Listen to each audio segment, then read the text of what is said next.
जब तू प्रार्थना करे तो अपनी कोठरी में जा और द्वार बंद करके अपने पिता से जो गुप्त में है प्रार्थना कर।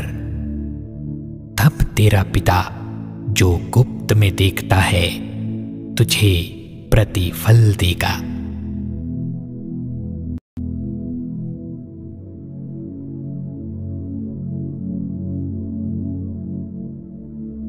प्रार्थना करते समय अन्य जातियों के समान बक बक ना करो, क्योंकि वे समझते हैं कि उनके बहुत बोलने से उनकी सुनी जाएगी। इसलिए तुम उनके समान ना बनो, क्योंकि तुम्हारा पिता तुम्हारे मांगने से पहले ही जानता है कि तुम्हारी क्या क्या आवश्यकताएं हैं। अतः तुम इस रीति से प्रार्थना किया करो। हे हमारे पिता, तू जो स्वर्ग में है, तेरा नाम पवित्र माना जाए, तेरा राज्य आए, तेरी इच्छा जैसी स्वर्ग में पूरी होती है वैसे पृथ्वी पर भी हो। हमारी दिन भर की रोटी आज हमें दे, और जिस प्रकार हमने अपने अपराधियों को क्षमा किया है वैसे ही तू भी हमारे अपराधों को क्षमा कर, और हमें परीक्षा में ना ला परंतु बुराई से बचा, क्योंकि राज्य और पराक्रम और महिमा सदा तेरी ही है। आमीन।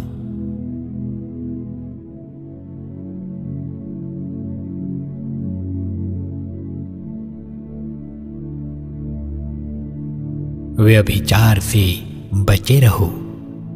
जितने अन्य पाप मनुष्य करता है वे देह के बाहर हैं, परंतु व्यभिचार करने वाला अपनी ही देह के विरोध में पाप करता है।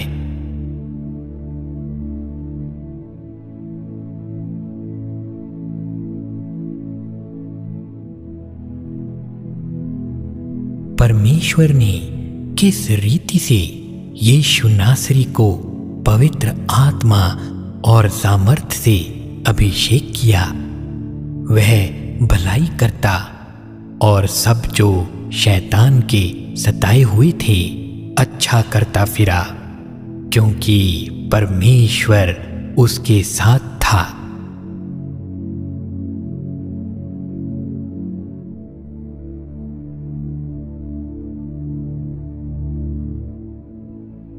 वह तो और भी अनुग्रह देता है।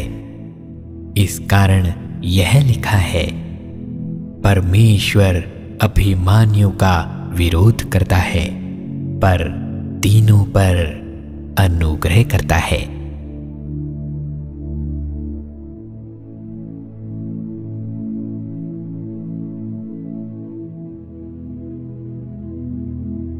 जो कोई पाप करता है वह शैतान की ओर से है, क्योंकि शैतान आरंभ ही से पाप करता आया है।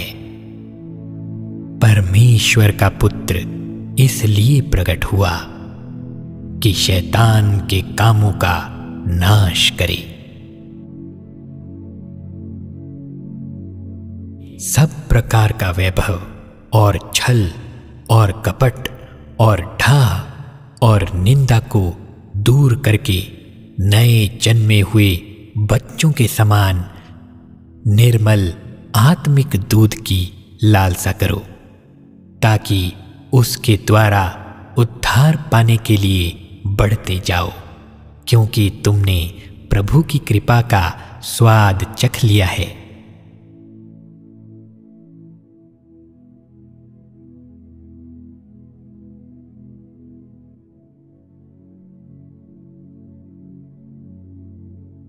भरमाने वाला शैतान आग और गंधक की उस झील में जिसमें वह पशु और झूठा भविष्यवक्ता भी होगा डाल दिया जाएगा, और वे रात दिन युगानुयुग पीड़ा में तड़पते रहेंगे।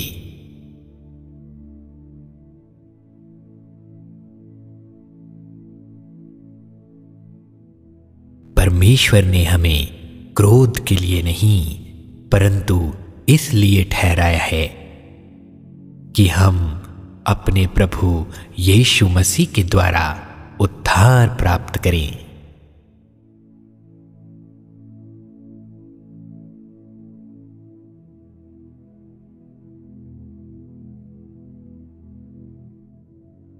अब हमारे परमेश्वर का उद्धार और सामर्थ और राज्य और उसके मसीह का अधिकार प्रकट हुआ है, क्योंकि हमारे भाइयों पर दोष लगाने वाला, जो रात दिन हमारे परमेश्वर के सामने उन पर दोष लगाया करता था, गिरा दिया गया है।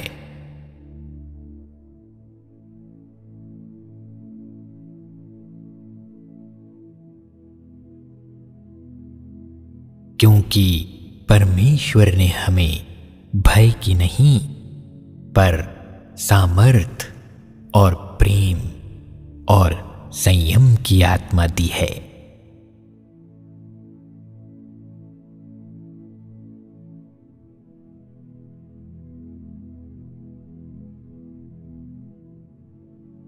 हे भाइयों, यदि कोई मनुष्य किसी अपराध में पकड़ा भी जाए तो तुम जो आत्मिक हो नम्रता के साथ ऐसे को संभालो और अपनी भी चौकसी रखो कि तुम भी परीक्षा में ना पड़ो।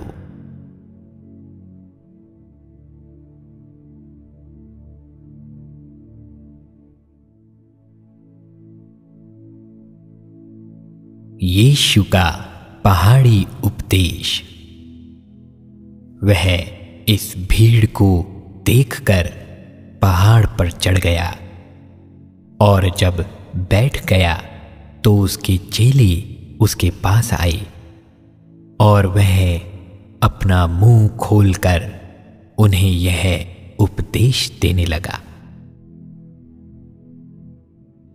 धन्य है वे जो मन के दीन हैं, क्योंकि स्वर्ग का राज्य उन्हीं का है।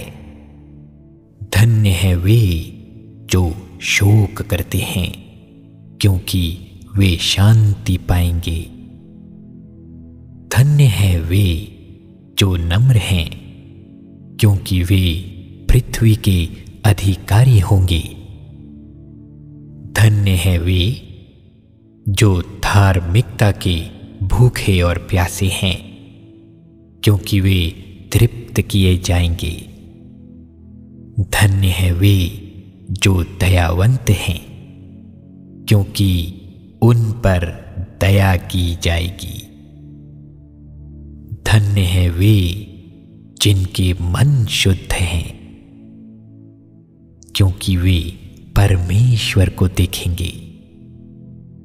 धन्य है वे जो मेल कराने वाले हैं, क्योंकि वे परमेश्वर के पुत्र कहलाएंगे।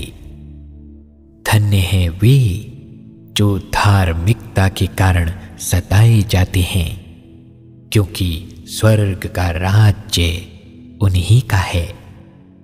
धन्य हो तुम जब मनुष्य मेरे कारण तुम्हारी निंदा करे और सताए और झूठ बोल बोल कर तुम्हारे विरोध में सब प्रकार की बुरी बातें कहे। तब आनंदित और मग्न होना, क्योंकि तुम्हारे लिए स्वर्ग में बड़ा फल है, इसलिए कि उन्होंने उन भविष्यवक्ताओं को जो तुमसे पहले थे इसी रीति से सताया था।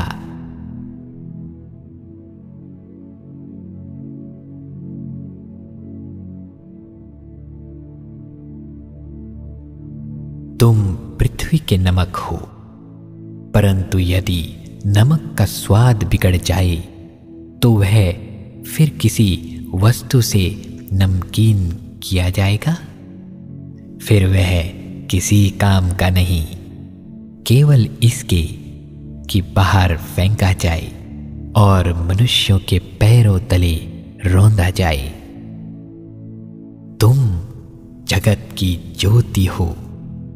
जो नगर पहाड़ पर बसा हुआ है वह छिप नहीं सकता, और लोग दिया जलाकर पैमाने के नीचे नहीं परंतु दीवट पर रखते हैं, तब उससे घर के सब लोगों को प्रकाश पहुंचता है।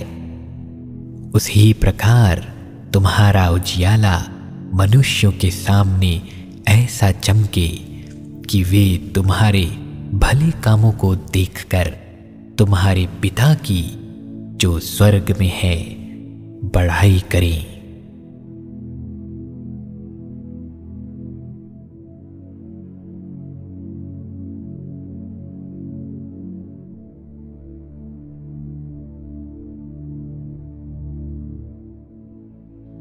यह ना समझो कि मैं व्यवस्था या भविष्यवक्ताओं की पुस्तकों को लोप करने आया हूं।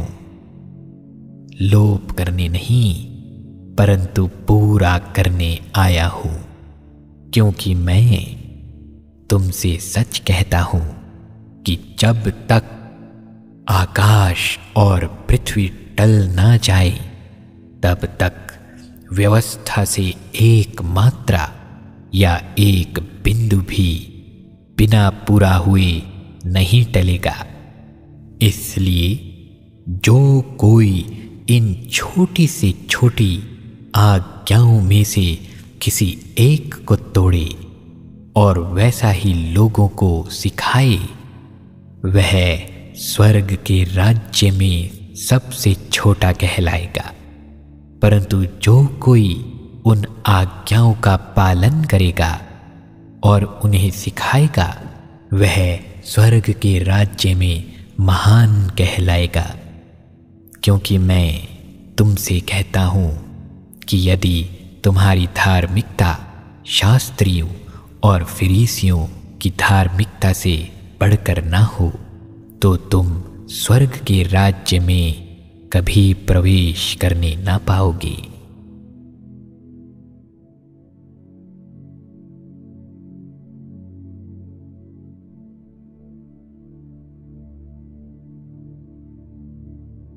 जागते और प्रार्थना करते रहो कि तुम परीक्षा में ना पड़ो।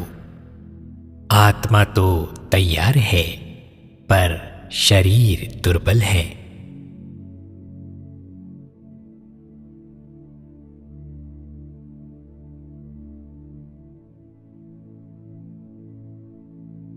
बीज बोने वाले का दृष्टांत। उसी दिन यीशु घर से निकलकर झील के किनारे जा बैठा और उसके पास ऐसी बड़ी भीड़ इकट्ठी हुई कि वह नाव पर चढ़ गया और सारी भीड़ किनारे पर खड़ी रही और उसने उनसे दृष्टांतों में बहुत सी बातें कही। एक बोने वाला बीज बोने निकला। बोते समय कुछ बीज मार्ग के किनारे गिरे और पक्षियों ने आकर उन्हें चुग लिया। कुछ बीज पथरीली भूमि पर गिरे जहां उन्हें बहुत मिट्टी ना मिली, और गहरी मिट्टी ना मिलने के कारण वे जल्द उग गए।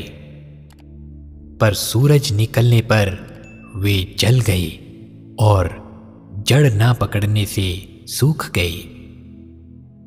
कुछ बीज झाड़ियों में गिरे और झाड़ियों ने बढ़कर उन्हें दबा डाला।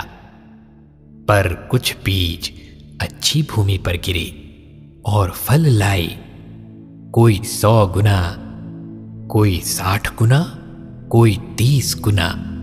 जिसके कान हो वह सुन ले। चेलों ने पास आकर उससे कहा, तू लोगों से दृष्टांतों में क्यों बात करता है? उसने उत्तर दिया,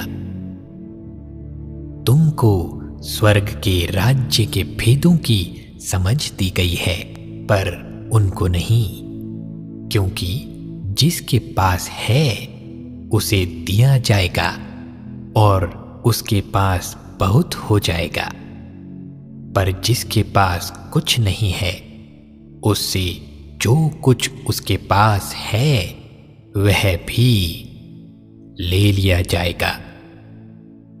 मैं उनसे दृष्टांतों में इसलिए बातें करता हूं कि वे देखते हुए नहीं देखते और सुनते हुए नहीं सुनते और नहीं समझते।